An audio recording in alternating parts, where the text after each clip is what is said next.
yo había elegido sobre los diagramas de Voronoi. Bueno, cuando empecé a buscar información y muchos de los artículos que encontré y que leí relacionaban a los diagramas de Voronoi con la geometría computacional. Entonces, bueno, me acordé de lo que habíamos leído de Santaló sobre geometría computacional, que decía que con las computadoras y sus facilidades de cálculo han aparecido otros aspectos de la geometría, llamada geometría computacional, en la cual juegan un papel importante simultáneamente la intuición y el razonamiento abstracto.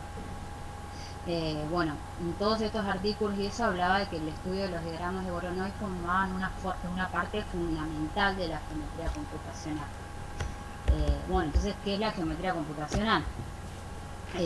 Así como intuitivamente y a grandes rasgos, se trata de la conjunción de la geometría clásica con la informática. Se encarga del diseño y análisis sistemático de algoritmos y estructuras para la solución de problemas que implican entrada y salida de objetos geométricos. Sus orígenes se pueden remontar en siglos. Dicen que hay quienes dicen que el primer algoritmo de geometría computacional nace cuando una serie de pasos correctos, que no son ambiguos y tienen un final, resuelven un problema geométrico.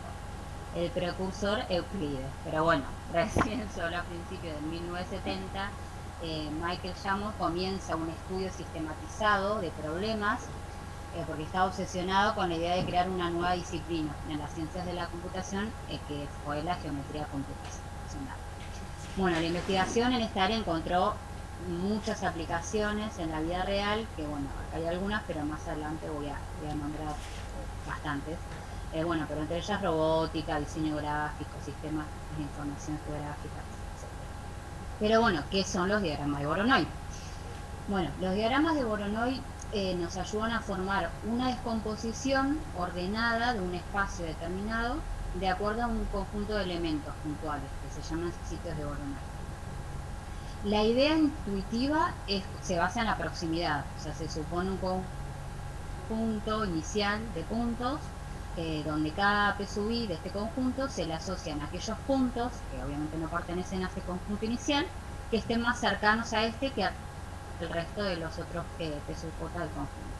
Entonces, todo punto del plano del espacio quedaría asociado a algún punto del conjunto inicial. Si se estudia bien, o sea, se tiene que ver, o sea, acá resaltar que hay puntos que son equidistantes a dos puntos distintos del conjunto P, que estos son los que van a definir las aristas que forman la frontera de cada región.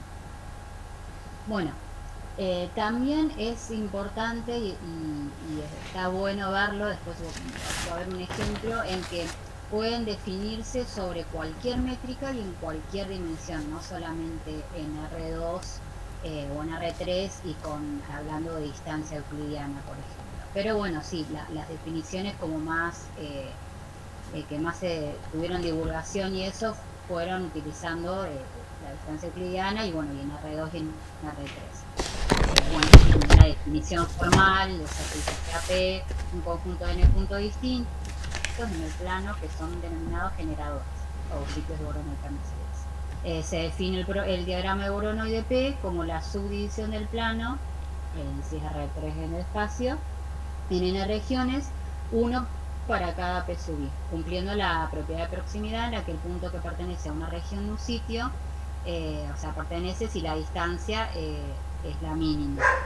Y acá de la denotación de distancia se habla de distancia euclidiana. Bueno, ¿cómo surgieron los diagramas de Voronoi? Entonces la pregunta era si se descubrieron o se inventaron, porque Voronoi era alguien, ¿por qué se llamará diagrama de Voronoi? Bueno, más allá del nombre, son estructuras geométricas que aparecen con frecuencia en la naturaleza y por esta razón se redescubrieron muchísimas veces a lo largo de la historia. Aparecen bueno, acá como puse varias imágenes, como que se dice, por ejemplo, en la piel de la jirafa, se dice que como el pelaje, como que en el centro de cada mancha, los vasos liberan calor desde el cuerpo, que regulan la temperatura de la jirafa. Entonces, como que las manchas sirven para deshacer del calor. Entonces, el centro de las manchas es por donde emana la temperatura. Y han estudiado de que si se ve justo al centro, con este sistema de vasos sanguíneos que tiene, como que con el pelaje se puede formar un diagrama de Voronoi. En el caso de lo que es del suelo, se dice como que el sitio de Voronoi o el punto es como el punto más húmedo, por eso es como que se resquebraja y formando como así celdas. Lo mismo que en el caso de cuando hay agua en las alas de ciertos, que se la imagen más a la derecha, en alas de ciertos insectos. Pero bueno, aparecen con muchísima frecuencia. Y con esto de que se redescubrieron varias veces a lo largo de la historia, reciben varios nombres aparte del diagrama de Voronoi. El diagrama de Voronoi lo recibe el nombre por el matemático ruso Voronoi, pero también son conocidos como polígonos de Thyssen por el meteorólogo estadounidense del mismo apellido. También son conocidos como teselación de Dirichlet, en honor al matemático, como celdas de Wigner-Seitz por el físico húngaro y el físico estadounidense, y zonas de, no sé cómo se pronuncia, Brillau. Bueno, Arreglátelas. Sí, respecto a la cronología de cómo fueron apareciendo, bueno, yo como que puse como varios hitos. En 1664, Descartes afirma que el sistema solar se compone de vórtices. Y él utiliza, para demostrar cómo se distribuía la materia en el universo, utiliza esta imagen que se ve, ilustraciones para mostrar, bueno, a partir de esta como que surgen varias más, donde muestra como la descomposición del espacio en regiones convexas, y cada una compuesta de la materia que gira alrededor de una de las estrellas fijas. O sea, los sitios, los puntos que generarían las celdas de Voronoi serían las estrellas, y como que decía que la materia, como que estas estrellas atraían a la materia del universo a través de un fluido, bueno, pero gráficamente como que se distinguían como si fuera un diagrama de Voronoi. Después, recién en 1850, Dirichlet formaliza el estudio de las formas cuadráticas de líneas positivas, que es una forma especial de un diagrama de Voronoi, solo en R2 y en R3. Y en 1854 fue como la primera aplicación, si se quiere decir, si se quiere llamar así, que se utiliza de los diagramas de Voronoi sin saber que era un diagrama de Voronoi, porque todavía Voronoi no había hablado ni dicho ni formalizado nada. Y fue John Snow, que era un doctor que se lo conoce como el padre de la epidemiología moderna, que hace un análisis del brote de cólera que había azotado en Londres en ese año. Entonces usó un método geográfico donde las tomas de agua representaban los sitios de un diagrama de Voronoi.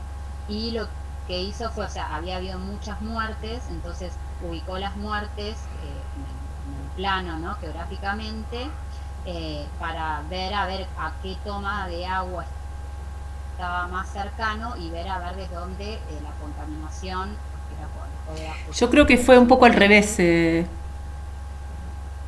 Noelia. O sea, lo que él de que, hizo fue poner los muertos y darse cuenta que había mayor concentración cerca de las tomas de agua. claro, Y eso fue la aplicación, digamos, del diagrama de Voronoi. claro. Bueno, y con esto descubrió cuál era la toma de agua, digamos, que presentaba como mayor contaminación, porque era la concentración de muertos. Bueno, acá se ve los puntitos. Eh, pero bueno, también hay que destacar que la distancia que él utiliza no era en términos de distancia euclidiana, sino en términos de distancia a lo largo de la red de calles que tenía el mapa. Sería como que utilizó una geometría de taxi, Claro. viendo las calles, la distancia de las calles. Bueno, y después, ahí recién en 1908, Voronoi formaliza el estudio de formas cuadráticas y líneas positivas para ARN. eh, como que extendió la versión que había estudiado Dirichlet y las correspondientes teselaciones a dimensiones superiores.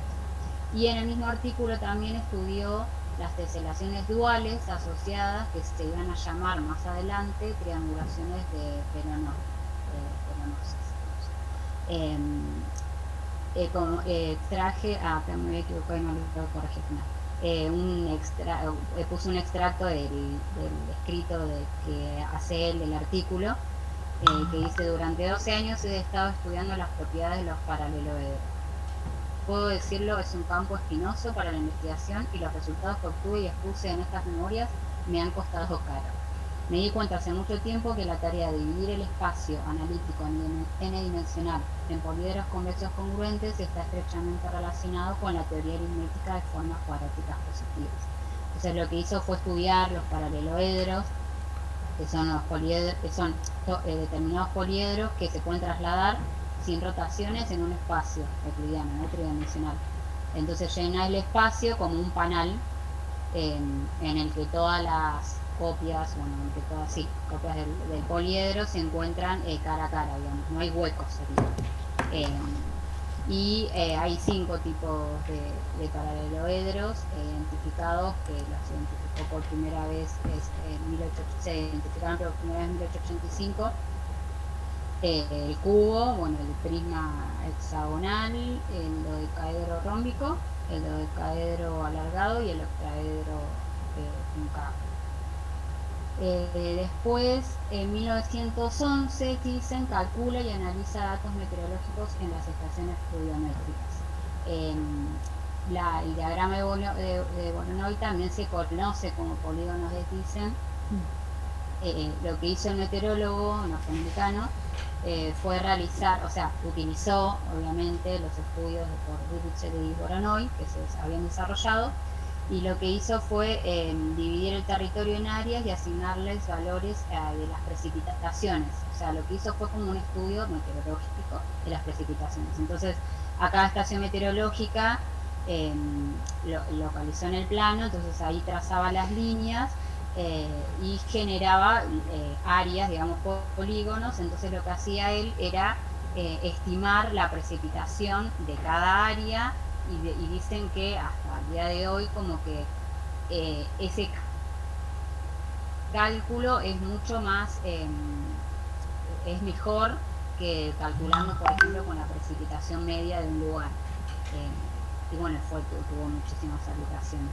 Después, en 1927, Paunili desarrolla la teoría en cristalografía, como que aportó ahí en morfologías de los cristales mediante la dispersión de rayos X. Después, en 1929, Delannoy es el primero en acuñar el término de dominio de Dirichlet y región de Voronoi. Él era, se dice como que fue el padre de él, de Delannoy, era colega de Voronoi y lo conoció cuando estaba estudiando. Algunos dicen como que Voronoi lo ayudó a hacer su tesis, pero en realidad él la hizo después de que falleciera. Pero bueno, hay como que siempre esos chismes que no se sabe bien si tuvo aportes o no tuvo aportes. Pero lo que hizo Delannoy fue plantear las reglas para realizar una triangulación, que es la que lleva su apellido. Entonces establece las condiciones para realizar una forma única de mallado y describe las dualidades con los diagramas de Voronoi.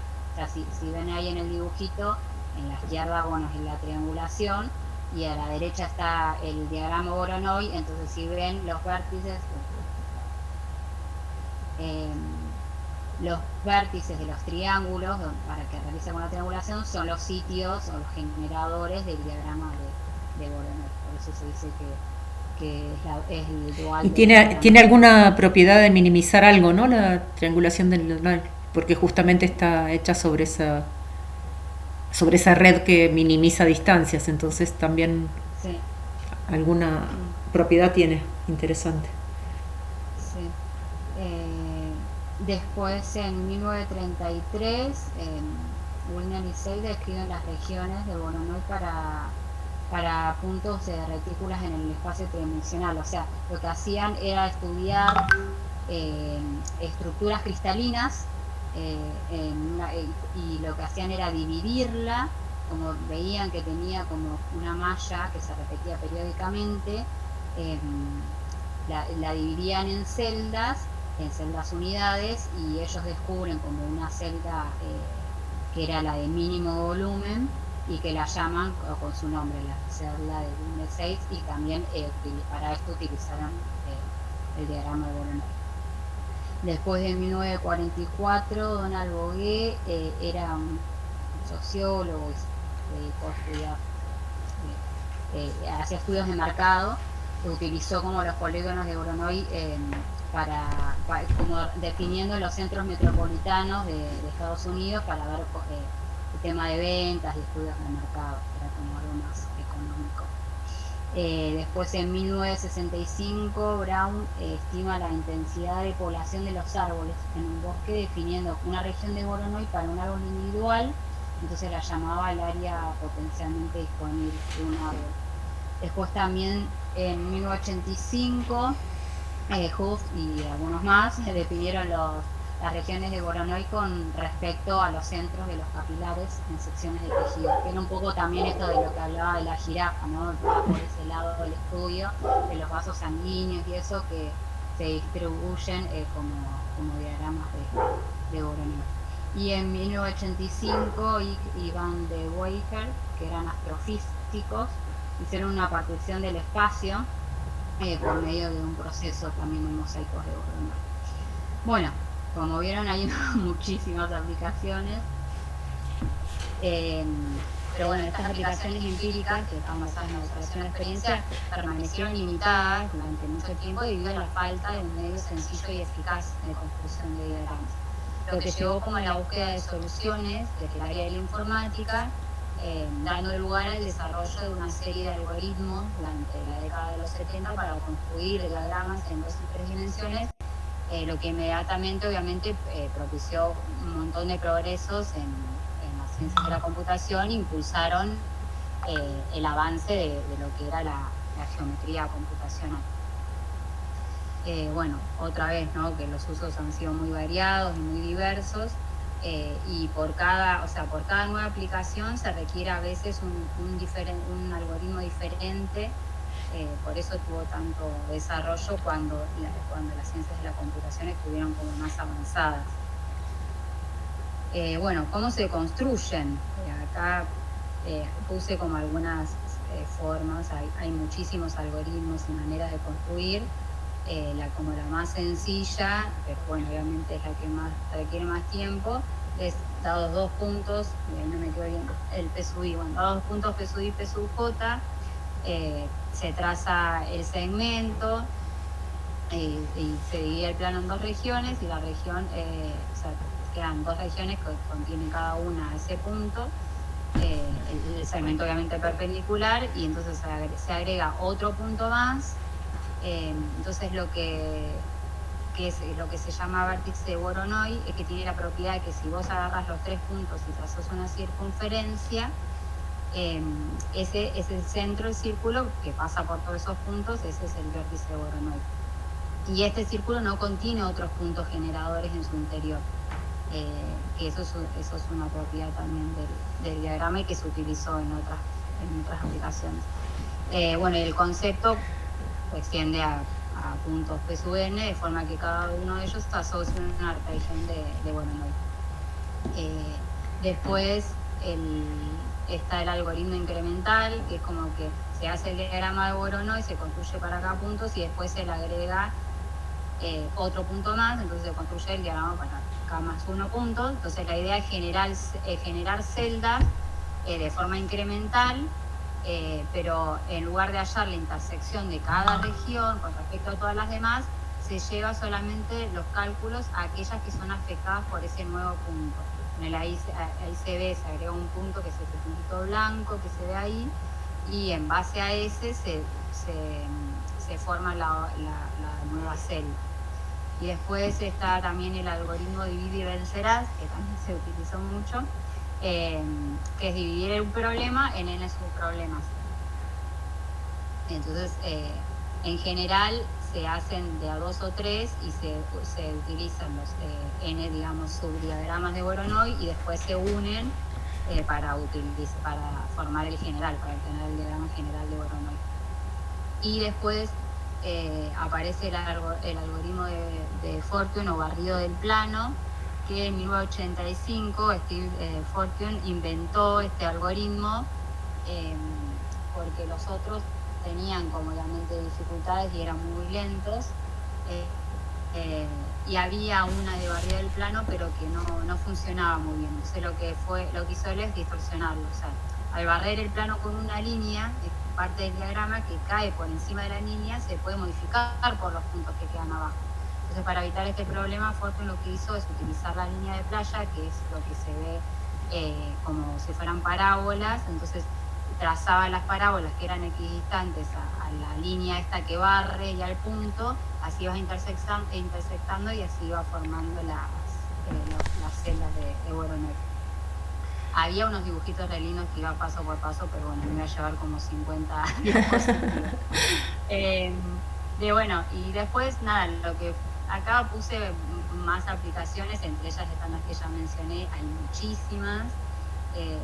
Bueno, en astronomía está esto que hablaba de Descartes y también identificar el cúmulo de estrellas y de galaxias se utiliza. Bueno, después en biología y ecología está del área potencialmente del árbol que había desarrollado Brown, que mencioné.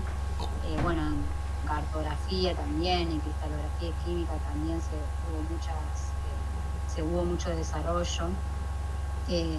Después en geografía también, en geología, bueno, modeleo geométrico, o sea, búsqueda de triangulaciones buenas en superficie de 3D, bueno, en marketing, esto del estudio de mercado, después, bueno, matemática obviamente, bueno, creo que en todas las áreas que se te ocurran, por eso decía aplicaciones de la arqueología a la geología, o sea, de cualquier área que se te ocurra vas a encontrar una aplicación.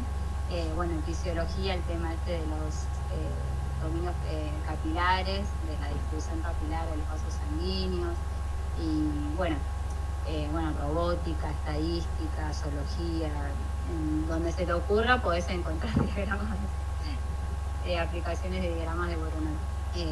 Bueno, y después hay muchos problemas que se han utilizado, diagramas de Voronoi que se han utilizado en problemas, entre ellos, como el más conocido es el círculo vacío más grande, que también se conoce como el problema del vertedero de desechos tóxicos, porque como dije, como hay si yo tomo 3 puntos que son sitios generadores del diagrama Voronoi y trazo la circunferencia, ese círculo me va a quedar vacío adentro, vacío en el sentido de que no va a haber otros sitios generadores adentro.